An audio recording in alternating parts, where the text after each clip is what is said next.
Welcome, comic book fans. I'm just going to come out and say it. We've got a fantastic show for you today. We're going to try and help some comic creators reach their crowdfunding goals because making comics is hard, but getting people to buy your comics is even harder. We're here to help. Today, Destiny, come. We'll choose 3 indie comic campaigns for us to look at and review. At the end of we will choose one to give our money to. Stick around, choose it with us, see if you agree. If you don't, then to hell with you. So let us do what we always do. Besides looking for 2 snakes facing each other, let's spin that wheel. There can be only one.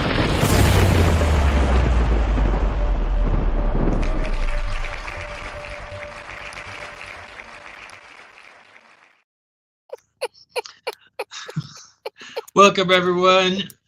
Smurf's having a good old time already. I told you this is going to be a fantastic show. In this video, we're diving deep into some indie comics and discussing how to avoid some costly mistakes and discuss, how crowdfunding is changing the game for indie comic creators. This is something that is everyone is leaning heavily on. It's really being a helpful tool in getting comics out into the world that might not otherwise be out there. So it's a great thing. Well, and I think a lot of people don't realize what the indie comic scene used to be like. There were all sorts of these really amazing publishers that came up with some off-the-wall ideas and some awesome concepts that just kind of faded away with time. I think with the crowdfunding option, it has brought back and revitalized this otherwise sleeping market. The sleeping giant, if you will, has been awakened. Yes. My name is Matt Campbell. I've worked in film and animation and comics for over 20 years. I've done multiple Kickstarter campaigns, going back to 2016. And so I want to share with you guys some of the things that I've learned. And Smurf has all kind of credentials. I'll let him tell you all about them. Smurf here. I own 5280 Geek. I am a co-founder of the Colorado Festival of Horror. I've been doing cons since 1986. My first con was as a retailer in 1991. I've had multiple businesses. I have a degree in marketing and broadcast, former on-air personality, voiceover talent, marketing guru, corporate trainer, public speaker. I don't even know how to cap that off. Overall, good guy, and I like bourbon. There you go. I don't know. The good guy part's debatable, but other than that, he's spot on. Spot on. Questionable. Let's see. Also wanted to give a shout out to our winner of the last week's comic book showdown of Ultimate Destiny winner. Our 29th episode was Drunk Mom by CL Zeno. Congratulations. Sad I missed this. It looked awesome. I was going back through watching you guys. I was like, oh, they missed me. And then I was like, oh, I want to talk about Drunk Mom. That was awesome. Best idea ever. Also, a big thank you, shout out to Gerald von Stoddard, who was here to fill some rather large shoes from Smurf last week. Gerald says, "Thank God Smurf is back." It's a hard thing to do to get up here and be as charismatic as Smurf. He's our guy that keeps things interesting. I try to keep it entertaining. I try to keep it energized, energetic, always positive. We are not here to throw shade. We're not here to be assholes. All right, maybe a little, but we're here to help. We want people to succeed. Everything that we do is constructive criticism. We're not here to make fun of you or anything like that. We want comics, our number one priority, to grow and flourish. Yes, I mean, what else is Hollywood going to use for ideas? Because they sure as shit can't make anything new, except for Red One. That's actually pretty funny. That's actually a really enjoyable film. And Gladiator 2 was just one gigantic recycle of Gladiator. Yeah, I heard about that. Speaking of helping people out, CL says the Drunk Bomb's almost funded. It's close to 90%. So I think that'll hit its goal. So congratulations on that, CL. If you guys enjoy what we're doing here, you can support our work number one, you can go to Patreon at patreon.com/Ashline Studios. And for $5 a month, you can become a member and get these videos sent directly to your email, so you don't have to worry about trying to keep track of when we're live. You can also get behind the scenes stuff going on. And then also I'm going to be uploading a indie comic, most of the ones that have won and we've backed, but also some of mine. Basically an indie comic every week uploaded to, or excuse me, every month uploaded to your email as well. So you're supporting not only this studio, but also a bunch of other indie creators as well. You're supporting small business. You're supporting creatives. You're supporting a happier ecosystem. Yes, yes, yes. You can also support 5280 Geek by going to 5280geek.com, and there's all sorts of great things you can grab there. CL says, I appreciate all the feedback you guys give to the community. Thank you. That's what we're here for. Another thing I want to mention is that last week, or actually it was earlier this week, I think, but last week we did an interview with Dirk Banning, and then I did some editing and uploaded it to YouTube this week, and already it has skyrocketed to the #1 video that we've had since doing this show. So if you haven't seen it, be sure to check the full lowdown on how Dirk Banning got to partner with the Cheney state and make a comic of a legendary horror movie. So it's a great video. Go check it out. A lost horror movie, not just any horror film. Lost, groundbreaking horror film. Yes, yes, Lost to a Fire. So yep, pretty amazing story. Definitely worth checking out. And like I said, it's exploding on YouTube right now. So feel free. And again, as we said, while you're at it, be sure and subscribe. As soon as we can hit a certain number, then we can actually get some sponsorship and pay some of these fine people that are here with us and actually working hard, like super producer. Keep this train moving. That's right. Yeah, yeah. Just think of some Sarah McLachlan music playing right now, and super producer Ray sitting there with an empty bowl. Oh. All right, are we ready to take a look at the entries in this week's Wheel of Destiny? I think so. Yes. I think I know what time it is. Your excitement level is less than. Okay. All right, so we're going to take a look here at what we've got, and then there it is. So first up, we've got Relentlessly Bullied Hero. Then we've got Nomads, Sword of Justice, Immortal Coil, Exodus Z, The Actual Semi-True Adventures of Mark and D. Kind of love that title. The Remainders, and Head Cases. They all sound like great entries. I'm excited to see which ones we get, which ones Destiny picks this week. So shall Mark and we? D sounds like a great title to an 80s love ballad. It does. It does. So shall we spin that wheel? Spin that wheel! Let's fucking go! There can be only one Highlander type situation. Behold, my wheel of Destiny! Pitter patter, let's get at her. Time to spin the wheel. You want to know the bad thing is that lately, anytime I'm like in a situation where we're about to do something, I'm starting to say, pitter patter, let's get at her. Everyone just kind of looks at me, and I'm like, I don't know where it's coming from. You're like, you'll get it. If you watch the show, you'll get it. If you watch the show, you'll understand. All right, let's see. Who is the first choice from the Wheel of Destiny? Destiny shall decide. It's gonna be, oh my gosh, nice job. Gerald's back on the show with Immortal Coil. This is great because last week, since Gerald was on the show, he didn't want to have his book entered, so we removed it, and so now he gets to be on the show. That's not just Destiny, that's some karma, I think, too. That's right. So Immortal Coil, which I have gotten confused with other stories out there, so I'm excited to do this. There's another one that sounds kind of like it. Yes. All right, next up, number 2. Which one is it gonna be? Looks like head cases. All right, and one more. Number 3.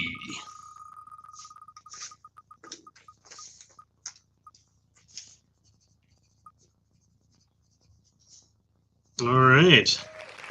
The actual semi-true adventures of Mark and Dee. All right, so for the rest of you who entered, if your campaign is still live, actually, hold that thought. We're probably not going to have a show next Friday because it's Thanksgiving weekend. There's a lot of stuff going on. So if your campaign's still live 2 weeks from now, then you can enter it. All right. All right, so let me make sure I got all these other tabs closed. Nomads, Sword of Justice, Exodus Z, Relentlessly Bullied Healers, the remainders. You have been removed from the list. All right, first up, Immortal Coil.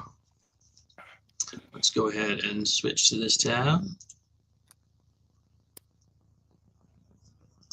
Keeps doing that, so let me just stop sharing that and reshare. And once in a while when I switch over, it just like gives me a warning, a pop-up warning, and then the audio will sometimes not want to work. So, all right, there we go.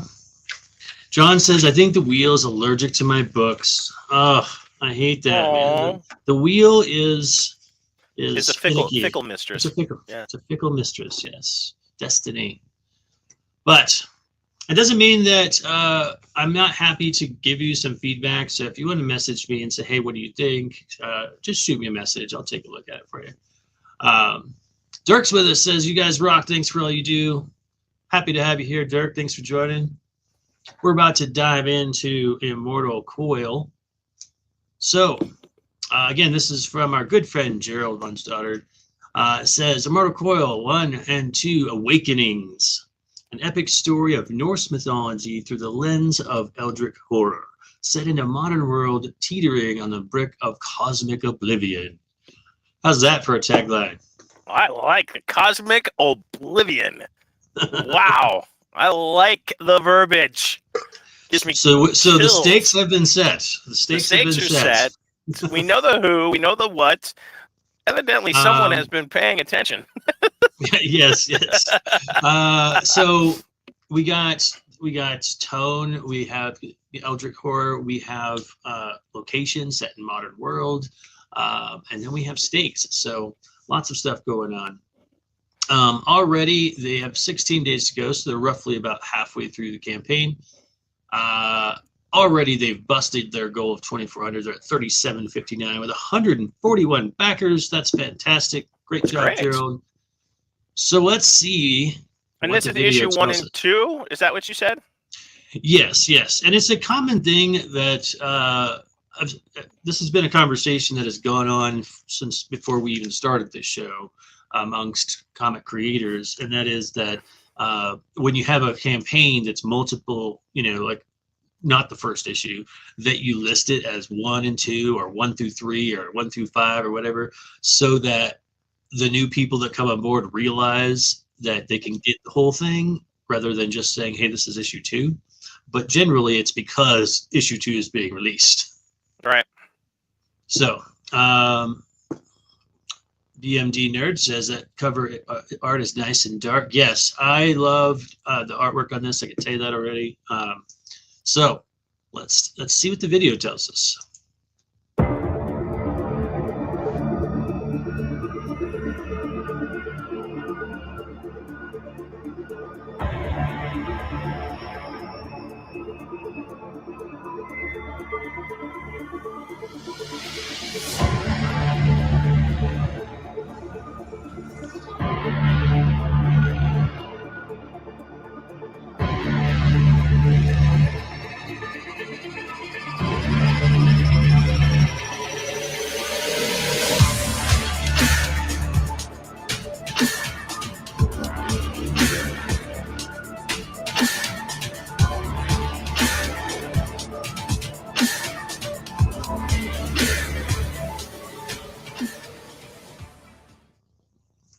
Nice. Short and to the point, 49 seconds. Great job. I like that.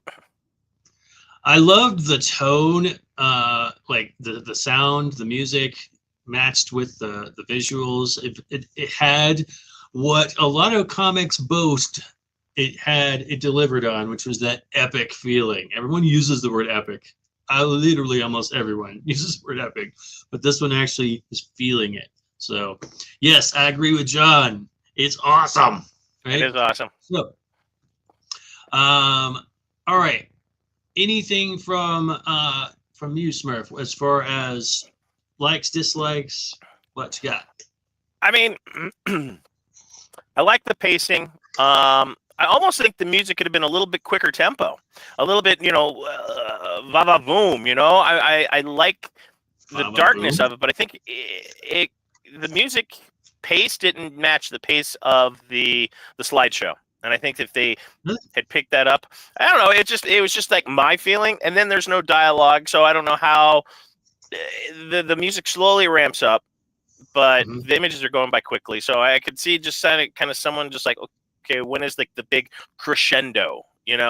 So I like the final image of Loki, which I think is gorgeous. The artwork, the coloring, it's very noir, very cryptic, very gritty. I love that.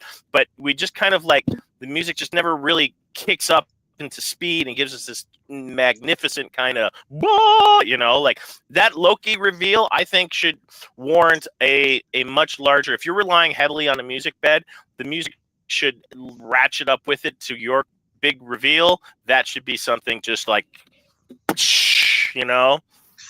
I could see that. I mean, I really enjoyed the music, and I thought the pacing wasn't too far. Actually, I felt like I see what you mean as far as like the images were moving a little faster than the music. It was coming out with these big horn blasts like every couple seconds. I felt like maybe he thought that the images moving at that pace would have been too slow, so he's trying to keep it interesting. But I didn't feel like it was too fast. I felt like it was pretty comfortable. But I do agree with you in that it felt like it was building to a crescendo, and so maybe right there at the end, some sort of like you said, just some kind of wow. Like I mean, the art speaks a lot for itself. Don't get me wrong, but if you are using the music to help relay a response, an emotional or some kind of like a hook, get in that pace. I think, I definitely feel like I felt it. I felt like, oh man, this is exciting. This is energetic. But like I'm trying to figure out like what you would tack on at the end to that, because I feel like there was absolutely nothing wrong with the video. I really liked how the text was up there. It was up there long enough to read, and then there wasn't anything too distracting around it. You knew exactly. Your eye knew exactly where to go. You knew you had to read this. The lack of dialogue helped in this instance, because you can only do like the way he set this video up. You can do one or the other. So, and he successfully executed the text because you know right where to go. It's short enough. It gets the point across. Again, just like the video. Boom, boom, boom. But I mean, like I said, the reveal at the end, I don't know what you would do, and I would have to probably search through some of my archives. And I'm sure there's probably some free music or something out there, because I'm not sure where this music bed came from. And since he's under 60 seconds, it's kind of, he could different things. So I don't know what to do, how to do the crescendo on that one, but I think it's a great video, and I just want more. I just want more for the Loki reveal, because that thing is beautiful. Yeah. And I don't know. I don't know how to like take that to a further step, but I really loved the video. I think it was a really good setting of the tone. I was looking at the imagery, and it felt like it was really, like I said, epic feeling. But let's jump into the story section. I know that Gerald has watched the show a couple times, and he has gleaned a lot of feedback on it. So I'm really anxious to see like what he's thrown in here. So right at the top, we've got this beautiful image. And then it says, "Welcome to Immortal Coil, a reimagining of Norse mythology through the lens of Eldritch horror. Set in the modern world, teetering on the brink of cosmic oblivion. with Loki's return and a plot to unleash Nyarlathotep catastrophic power. I hope I said that right. The story becomes a thrilling battle between divine bloodlines and cosmic horrors, with the fate of the last remaining realm at stake. It's an ongoing mythological horror series written and drawn by Gerald. The first issue launched on Kickstarter this past spring with 32 pages so far, and it will continue for 6 issues. So now is the perfect time to join us. In case you missed Immortal Coil 1, this campaign releases both issues. If you're returning, thank you. If you're new, welcome. And then he has a recap here of Immortal Coil number 1 with some imagery. Nice. I've read this first issue, so it has so many parallels with Mythica. It's kind of exciting. And then we jump into here with the actual what's going on with this issue. We open with a special 5-page flashback. This flashback will give new readers and fans alike a glimpse into how Odin and his family set things in motion, and how Loki was deceived and banished into the dreaming. There he is set on a path by the mysterious voice of the faceless god. It's very intriguing and mysterious. Who's the faceless god? Ooh. Yes, right. So then Loki continues his plot of revenge, seeking to kill the human host of Thor's children before they can awaken to their true selves of power. Again, there's so many parallels, so I don't want to give away some future Mythica stuff, but there's a lot of similarities going on here. And Gerald's chiming in with us now. He says a 5-page flashback is now an 8-page flashback. All right. So there's a lot of stuff going on here, and he goes into more stuff about what's going on with issue 2, and then we've got some character stuff. So here is that red picture that we've been seeing is the faceless god, although he's got a face. So he's got a face. He's got a face. And then we have Tejas / Modi. I guess they all have slashes, so maybe they have multiple names. Well, they're probably like their human form, and then when they get awakened, because you have Donald Blake, Thor. Yes. So, yes, I could see that. Okay. Yeah. This is almost, like I said, it's very similar, because in Mythica you have all these stranger characters who don't know each other who suddenly start manifesting abilities, and they're sort of like this. They are children of Celtic gods who suddenly had no idea that they were even related, suddenly manifesting, and so a lot of similarities going on here. All right, and then he's got some preview stuff from issue 2. So we got issue 2 artwork, issue 1 artwork. There's the Rainbow Bridge, all kinds of, and this artwork is just absolutely spot on. I don't know if you caught that. I don't know if he'd ever have time, because he's working on his own book. That was the problem that I had. But we had a brief mention of wanting to have a discussion with Gerald about maybe guest spotting, at least as an artist on Mythica. So yes, these pages look great. So what do you think? Final thoughts before we move on to the next one. I like it. I think again, I'd pick it up off the shelf. That's the highest compliment I really can give at books these days. I'd pick it up off the shelf. Right. Real quick, I'll take a look at the rewards to see how that's going. We've got a digital edition. That's always a good thing to include. Nice, comfortable $5 rate. Then we've got the digital bundle that includes both 1 and 2. And then we get into the covers, cover A, cover B, flashback variants. And so one of the things I love, and this is actually something that he went back and changed after the last week's video, was that we talked about how a lot of people will raise the price of a variant, and there's nothing wrong with that. But as a consumer, you want to know why it's more expensive. It's not just like, oh, this is different, so therefore it's more. Well, no, that's not how this works, right?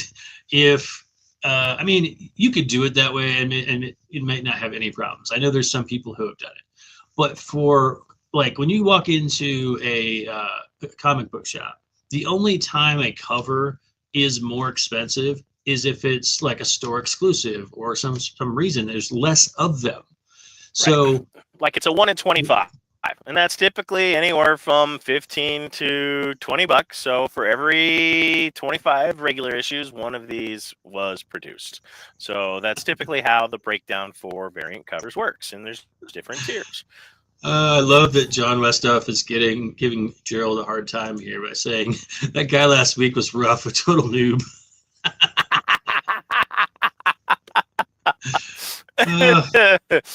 I love the comic community. Classic. So yeah, what Gerald did is he went in and he said, hey, this one's more, but it's a Kickstarter exclusive. These are only available on Kickstarter. And so the other ones are ones that you might mass produce and have, at the, at a convention at the table or something like that. So that's a really great way to make your variant covers have more value. It's either just say, hey, they're only available on Kickstarter. Whoever buys them is the only one going to get it. Or you can say these are limited to like 100, 200, 500, whatever. Well, and that's kind of like the thing with Kickstarter. You're getting something that's exclusive, that is limited to just the few people that back it. And that is absolutely acceptable, and everybody, that's kind of what they're here. A lot of them are here for. It's not out of the goodness of their heart. What do you say? He said, Matt Campbell, don't get me wrong, the guys this week are rough too. Thank you, John. Hey, John, you're such a giver. Such a giver. CL says, or actually BMD says, I've noticed that sexier covers tend to be more expensive.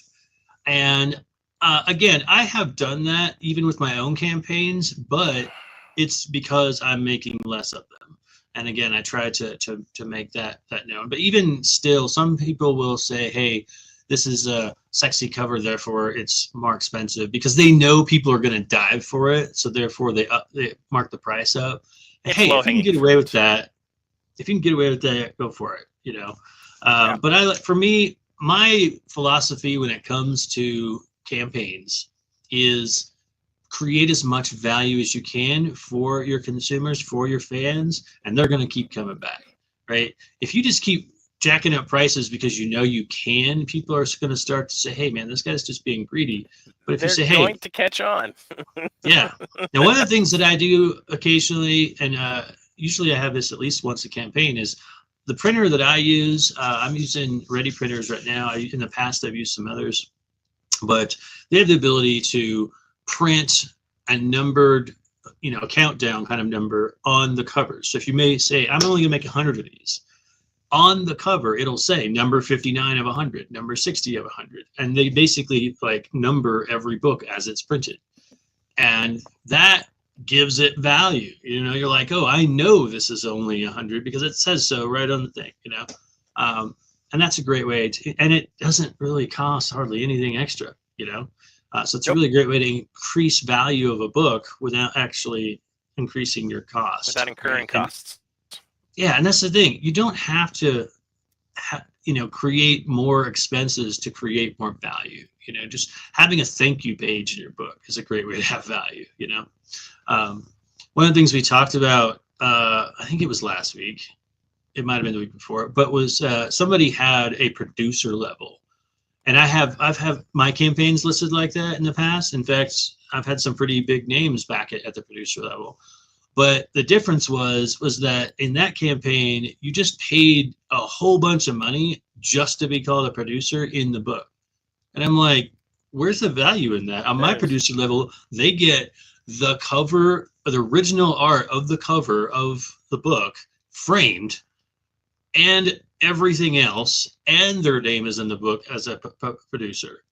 So there's value there. And that's what it comes down to. You got to create value, and then they're going to feel like they're getting something, and then they're going to want to support and give more. That's what it comes down to. I mean, they feel appreciated. I mean, that's all the fans really want. They want to feel appreciated. They want to feel recognized. I mean, that's what, let's face it, people line up to get, Greg Capullo's signature because, we love his artwork. We're fans. We want to support the the artists, but we also want to be recognized as, we're one of your fans. They want that moment that interaction, and that's a very important relationship to have. So again, I love that Gerald is part of this community. So that book that I was talking about that had the producer package, that didn't have a lot of value to the producer package, that was a book that Gerald had worked on as an artist. So he had stepped back and said, I'm not going to review this one. And then we had Ray step on. And apparently he went and talked to him about that, and they've already changed it. So again, we're making changes to the comic community. Love right that. Here on the show. I love Shaping world here today in the Wheel of Destiny. Another former student is with us. David Williams says, sorry I keep missing out. Definitely need to start making time to log on. Well, if you miss it, you can always go to YouTube. All the previous videos are on there. But we're glad to have you here, David. I know David's an avid comic fan. He was in my comic book class. So my class for the spring has already filled. It's awesome. Oh, wow. Yeah. Actually, I think there's like 1 or 2 spots left. But we should probably move on to the next one. We've been rambling on this for a while. So let's move on to number 2, which I believe was head cases. Yes. Let's see if I get a pop-up warning. No, we're good. All right. So there we go. Head cases 1 and 2. Again, a bloody crime thriller. 2 teens on the run with a severed head. 1 hitman who needs a head back. Ditching class just got deadly. All right. I'm digging it. I like it. I'm digging it. Sounds fun. Great so premise. It sounds like we're crossing a little bit of horror suspense with maybe a little bit of comedy. I'm not sure. I mean, 8 heads in a duffel bag immediately came to mind. Man, I gotta see that movie again. It's been a minute since I've seen that. That's a good film. It's a good film. I'm gonna have to watch that today. All right. Let's see. Let's go ahead and see what the video tells us.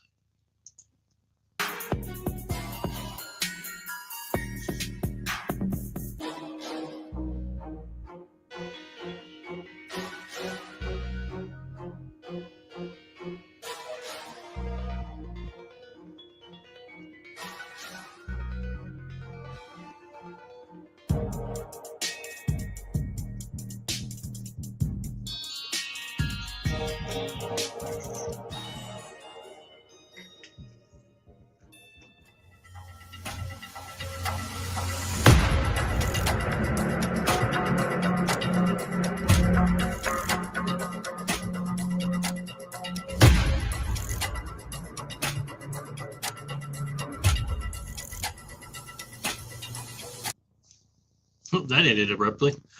All right. Oh, okay. It's like boom, done. All right. I'll let you we go. We ran out of budget. No more film for you.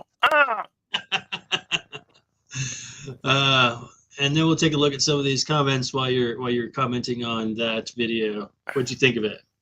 I mean, okay, I like the art. I like the idea. I didn't like the execution, and here's why.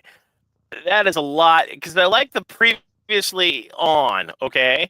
But if they would have eliminated the text slides and just did a dialogue that they could interlace the images to, that would have been a hell of a lot more effective than me trying to figure out what I'm supposed to read in the dialogue boxes, in the slides, and I just gave up.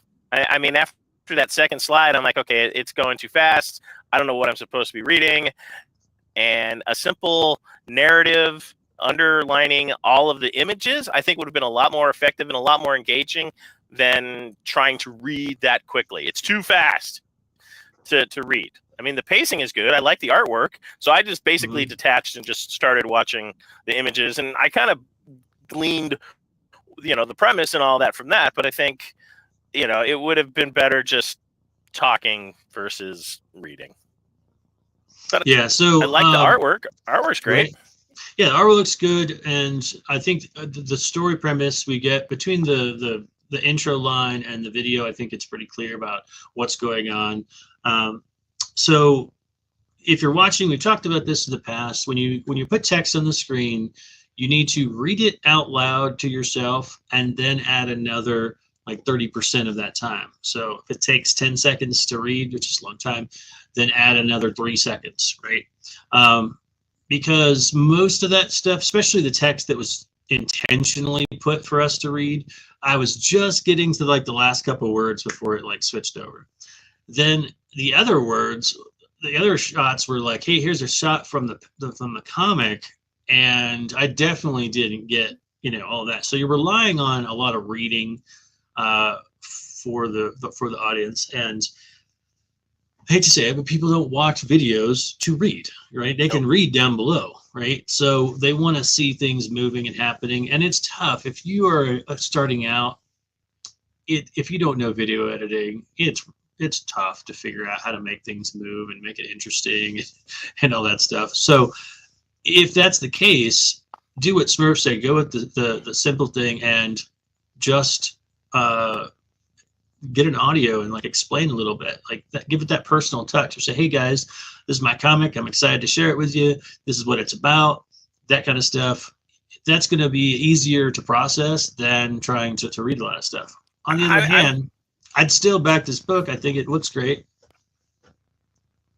So yeah, because I mean, even just saying this is Bobby, Sue, and Peggy Lee, and they're on the run, and this is Jack, and he's trying to kill him, and oh, here's Joey Bag of Donuts head in a bag. I mean, I would have, and now you're caught up. I mean, it could have been that simple, and then the abrupt ending. I mean, I know ending videos are very difficult. Okay, Jim Henson, his number one thing was how do you end a skit, and Jim Henson came up with the theory that, and you can see this in most of the Muppets, you either blow something up or light it on fire. Okay, so I think at the end of this, if you just had this, you know, what happens next, and it's an explosion, boom, done. Instead of just this abrupt kind of Monty Python, Holy Grail-esque, where, you know, the cops show up and cart everybody off, and it's a sudden drop off. Okay, what? Well, oh, I guess it is over. Okay. right. And then, you know, you can make the music, the audio of the music slowly like taper down, so it's just not, you know, but yeah, fade out.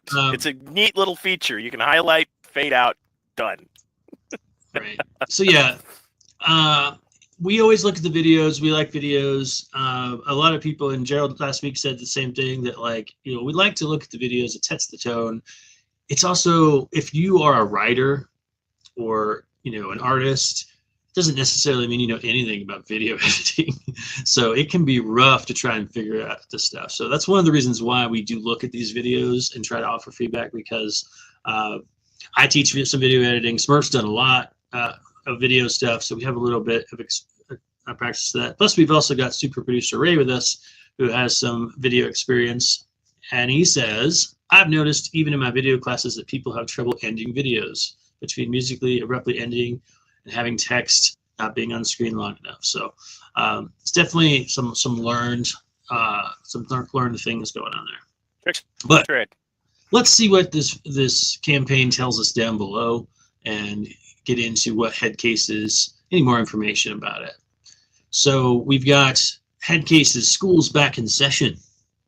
Do you ever get bored of life? Do you ever fantasize about escaping the matrix and doing something wild for a change? Meet Hyla, H-I-L-A. Is that how you say that? Yeah. Hyla. 15 years old and bored out of her mind. While on a subway ride with her best friend, Raymond, she notices a stranger with a duffel bag. To shake things up in their lives, she decides to steal it. All right, I'm gonna do some crime. Let's go. That'll be fun. No big deal. But when the two friends find a severed head inside, they quickly realize they're way over their heads. Dun, dun, dun. Unintended. How does reckless behavior puts a dent in their friendship with Raymond, who would just rather be in class than running for his life? That's relatable. Things start looking up when they meet Trammell, a kind-hearted FBI agent who intends on bringing the kids home safely. Leo, the psychotic hitman who they stole from, has other plans for the trio and will stop at nothing to get the head back. So Leo wants head. That's the premise of this. Leo gets. What Leo wants, Leo gets. That's what she said. Telling you, Oh, right. so many similarities here. I love it. Brilliant. Oh, check this out. You were hitting the nail on the head here. It says, who will enjoy head cases? Fans of movies and TV shows like 21 Jump Street, In Bruges, 7 Psychopaths, and 8 Heads in a Duffel Bag. So, very on point with that. All right.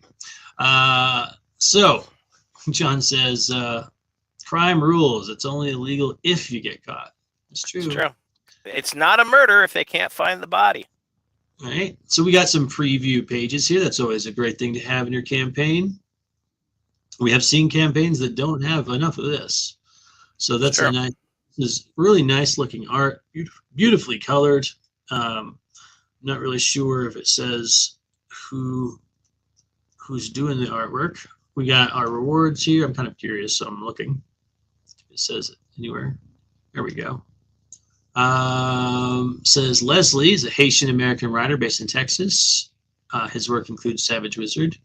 AJ is the comics writer, playwright, and letterer. Paul Sampio is a comic book concept artist. I think he's the artist. And the colorist is Warnia Sahadiwa from Indonesia. So I'm probably butchering that name. So all around the world. We got people from all around the world. All right. Great job, Leslie. And again, I love seeing 276 backed campaigns from this creator. That's another great thing to see. We've got digital copies. This is always a great thing to see as well. And then some physical copies. Digital homework PDF copies of 1 and 2. Nice. And then A+ student digital, behind the scenes look at the process of making videos too. That's cool. And then we have the physical copy. So for a bundle pack, you get digital PDFs and physical copies of the full script, layouts, inks, colors, and physical copies of issues 1 and 2. So that's an interesting thing. So see, there's another way that you can add value. Like here's the script, here's the sketches and the layouts, things that you already have. It's a great way to add some value. All right. And then the last thing I'm doing is going all the way to the bottom to see what their highest level pledge is. And it's at $80. And it says, do you have a script or a pitch you need help with? With this reward, you can get a 1-hour video chat with Leslie and AJ to help you get your story up to fighting shape. So that's a pretty cool way to help the community. So again, don't be afraid to put those really high level tiers on there. The biggest one we've seen so far is $10,000. Again, though, you get to go on tour with the guys. I mean, that in itself. You went to a Comic-Con, you got flown out to a Comic-Con and a bunch of original artwork drawn for you from the artist. And sitting at the table. And just sit be at the part of it. table. Yeah, I mean, it was a pretty big deal. So whether or not they got it fulfilled, who knows? But hey, if you don't put it up there, You'll no never one's know. gonna get it. You'll never know, right? All right. So overall, last words on that. I like it. I mean, everything about this book is good. I mean, like I said, the only nitpicky things is from the video, but I mean, the levels make sense. The story is crystal clear. I know what we're getting. I know what I'm in for. And again, I'd pick this up off the shelf. I would look at this. Absolutely. Right on. Me too. Great job, you guys. Head cases. That brings us to number 3. Actual true adventures. It says the actual semi-true adventures of Mark and Dee. So this actually happened, but it's semi-true. I like that. All right. So let's check this one out here. It says an autobiographical series about a comic creator and his wife and their many adventures through life. Okay. So what do you get from? Are you piqued? Any interest? What's going on with your first initial thoughts on that hook line? I need more. You need more. I need more. Okay. Is this a family? Is this two people? I mean, are we? Where in life are we joining them? Is this college? Are they parents? I mean, I can kind of glean a little bit from the picture, but I mean, if it's the semi-true, I would be kind of billing this as like some opera, some kind of opus of like, okay, here's where we start, kind of like Saga. We got into Saga like over 10 years ago, and that story is still going. So I need a little bit more of what's going on, just a little bit. I mean, I'm kind of curious. Yes. Yes. Well, I agree. Like, if a day in the life kind of stories can still be interesting.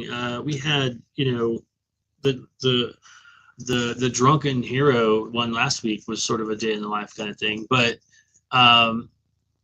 even in a day in a life, what makes a day in the life story interesting is the obstacles that person goes through. I mean, what was that sort of like spoof movie about that director who just made the most boring, bland movie ever? Oh, and then they made a movie of the making of that movie? Yeah. Yes. The worst movie ever made. Uh-huh. Yeah, I don't remember the name of it, but like that's kind of what, a day in the life story could be like if you don't have any conflict, right? So even in a day in the life, like, something happened. So what are they trying to achieve? Like they're just trying to make sure that they get their kids fed, the room, that's what it's called. Thank you, Gerald. And so that's what I think could add to that pitch line. It's like, it's a series about this comic creator and his wife trying to X, whatever that is. I think that would add to it. But we do have a video that maybe will tell us more. So let's dive in and see what the video tells us. They're tales of friendship, loyalty, and possible love. About rising from the most brutal beatdowns to astounding victory.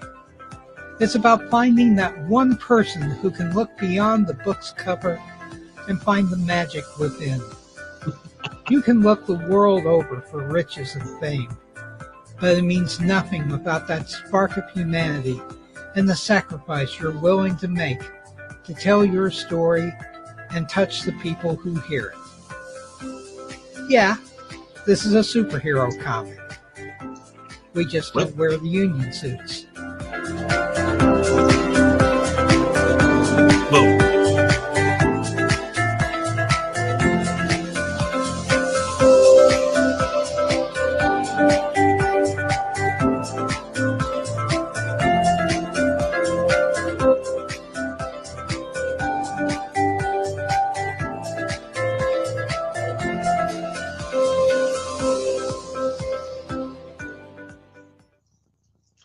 All right, now what do you think?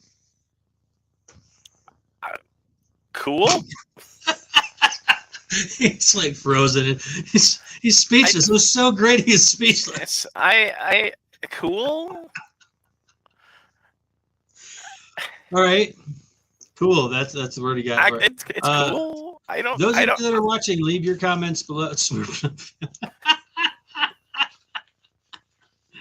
Oh, great job. Gotta love our producer, Ray. Cool. For those of you that are in the comments, leave your comments below. Let us know what you think. But I felt like the tone, the music, I definitely have heard that free music before somewhere. But like the tone of the music and the imagery, it came off like some sort of advertisement for, some prescription drug kind of thing. It's like, you suffer from erectile dysfunction. Can you not poo? You can have your life back. You can have your life back. I mean, okay, so I liked the dialogue. I liked his choice of what he was doing. What does it say? It says explosion at the end as requested. Yes. Something. We had that, right? We had it. There's fireworks. Again, Jim Henson said, fire or explosions. Or both. We had explosions. He had explosions. I don't know how I feel about this. because he says it's a superhero comic, and I believe Which him. totally confused me when he said that. And Like, I was think like, this wait, is like, what? yeah, I'm like, our world at war? I mean, what, where, huh? I mean, the art is good. I like his choice of colors, and I don't know if this comic is for me, to be honest with you. I don't know. And I don't know any of those people. I don't know who's the hero. I don't know if the epic beatdowns.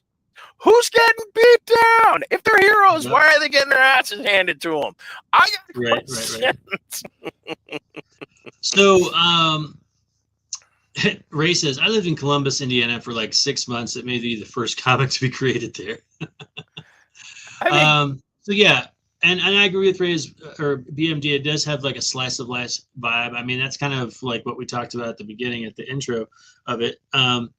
So here's what the vibe that I'm getting. All right, and I did a job like this. One of my very first jobs was a grandfather who wrote a book with his grandson as the star of the book, and like. It was obviously written for mostly him and like the family, and that's what this feels like. It feels like that he wrote a book to represent his love for his family and the trials and tribulations they went through, and I think it's great. I think it's a heartfelt thing. So, and like, you know, how they fell in love and all that kind of stuff. I mean, it could be a really great story. I think that leaning in on that part would, like the empathetic, you know, hey, this is our story, and that kind of thing would probably be your best case scenario in terms of marketing. Because other than that, like you said, we don't know who these characters are. There's really not any, you know, build up. We don't know what, you know, the conflicts are. So it just feels like it's going to walk through their whole life and what happened and how they, you know, what trials and stuff that they had. So it's going to be a very like specific audience that's going to be interested in this. So you really got to figure out, how do you market to that specific audience? And that's going to be by pushing and leaning in heavily on the, you know, the heartfelt type of things. And I feel like the video was trying to do that, to be fair. yes. I mean, it really did have the feel of like a CW show. You know, the in between the action is real life. I mean, I don't remember spelling bees being, you know, full contact, but evidently that has changed. So, you know, you spell it wrong, you get a whooping, I guess. So Right. I like the idea, but like I said, I don't know if this is for me, because it's not what I would read. So with the and it may not be true, because again, like Saga is about family. It is about enduring everything it takes to make the family function over a specific amount of time. And you come in at the beginning, and we are, you know, I think the kids like in the 20s now, you know, 30s, and the parents are grown. So there's that span of time. I don't know I don't know if we get that. I don't, like you said, if they built it differently, or how they were going to pitch it, like even like to a rom-com, or kind of more of a romance with capes but no uniforms, which I did like that tag. I mean, it's very clever. It's very well thought out dialogue. It's a very solid script, and but it's so good. I don't know if it's for me. Yeah. And I gotta give credit to, like, imagine yourself, you know, retired age, whatever that is, you know, and you have had this person that you are now in love with and retiring with, who it has been a difficult road to get to that point, whatever that road is, right? That's pretty much what this story is about. And so, like, you're happy now and you want to share that story. And so you sit down and write a story, and I'm thinking maybe illustrated this story, not really having a whole lot of knowledge about the comic community, and then threw it out there on Kickstarter and said, hey, let's see what happens. I gotta give props to that. That's pretty amazing, and also like very sweet, you know, like, hey, you know, significant other, look at what I did. Yeah. No, and it's very endearing, and I love it. I love. I mean, don't get me wrong. I'm not like this heartless bastard. You know, I do like, you know, the warm feels. Don't believe him. Don't believe him. Smurf sold his soul for a bunch of Smurf berries. I mean, because the snozberries taste like snozberries. I mean, the artwork's great, and there might be a really solid story, and that's what we always we have preached that many times on here of give us a good story, and this could be that good story, Right. because it absolutely looks like and reads like a labor of love, and those the emotion comes through, and that's great. If it moves me, even better. So on the off chance that Mark does see this video, I want to give some feedback on maybe how to do it better next time. We've already talked about the fact that this is a hard sell to begin with, right? But let's look at it from the point of view of just like any other comic campaign. First of all, you got to keep it light on the text. There is like a whole autobiography of text going on in this campaign. So most people, unfortunately, especially comic book fans, that's the whole reason they read comics. It's like there's more pictures than words. But you need to summarize this into short little bits so that people can actually get that thing that you're trying to say. Because when you look at a paragraph this big, we talk about this in my graphic design classes, Rick. When you see a big paragraph, you immediately get overwhelmed, and you're like, "Oof, I don't want to." I got to read all of that. You don't think it's a lot, especially when you're writing it. But as the reader, you come up to it and you're like, "That's a lot to read." Can you just give me the summation? What is it that you're trying to say? And our one thing we like to say is, "Don't bury the lead." And I have a bad feeling that the lead is further down somewhere in here. Yes. Yes. So yeah, if you even just take this one paragraph and then say break it up into like 3 to 4 smaller chunks, and then give a highlight at the top. Say the first sentence might be like why you're interested in this comic, and then the second sentence might be like what this comic is about, or so on and so forth, so that it's just these quick hits and we can get a synopsis very quickly.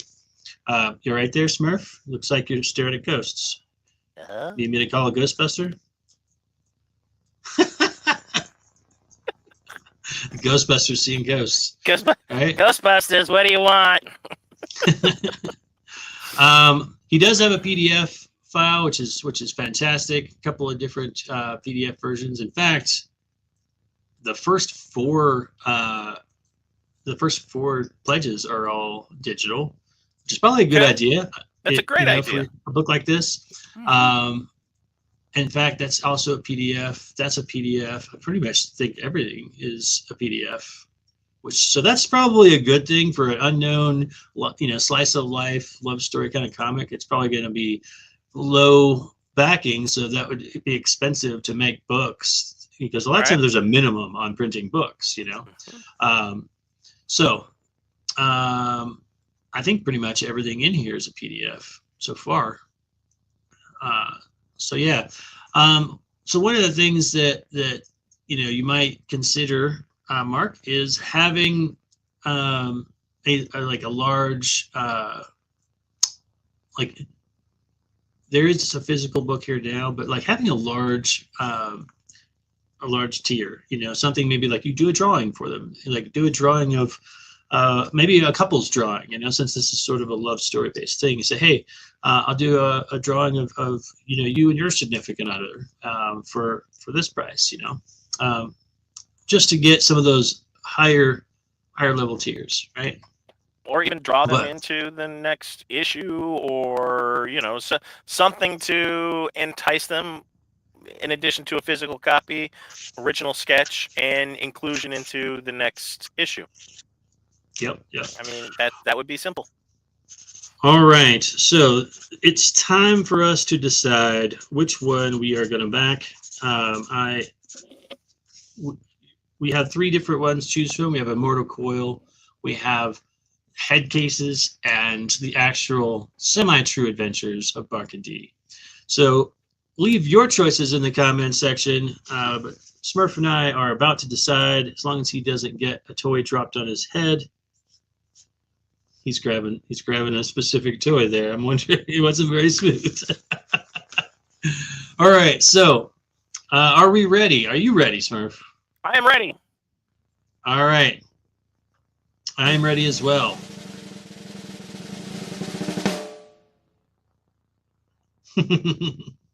Immortal Coil wins. All right. Great job, Gerald. Are you kidding? I have Loki like right above me. You think I'm not going to bring him out? Come on. So, great job. And again, it was difficult not to vote for this one because Gerald has put in the time and the effort to like try to make this campaign and every part of it, the video, the intro, the story part, you know, as tight as possible with the feedback that he's learned from not just our show, but even other shows.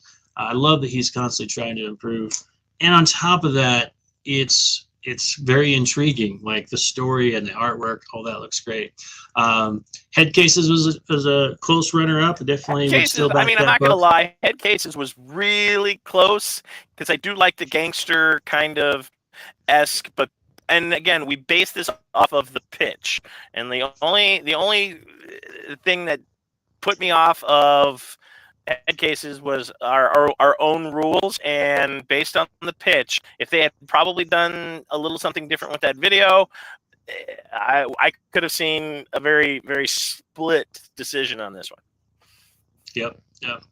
All right, guys. Don't forget, we did a fantastic video with Dirk Manning that's up on YouTube right now. Go check it out after you're done watching this. Be sure and subscribe to the channel so that you can get alerted for all the other upcoming videos and help us get to a subscriber count that we can actually get some sponsorship.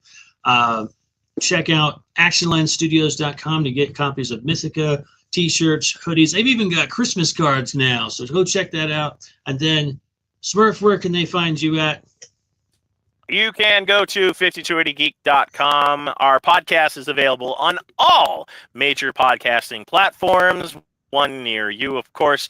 Tune in and hear Weekend Geek updates or 5280 Geek, and you can visit their Facebook page. We just reviewed Red One, spoiler-free movie review of the new Christmas film, and a bunch of just geeky stuff that catches our eye with the moment of geek.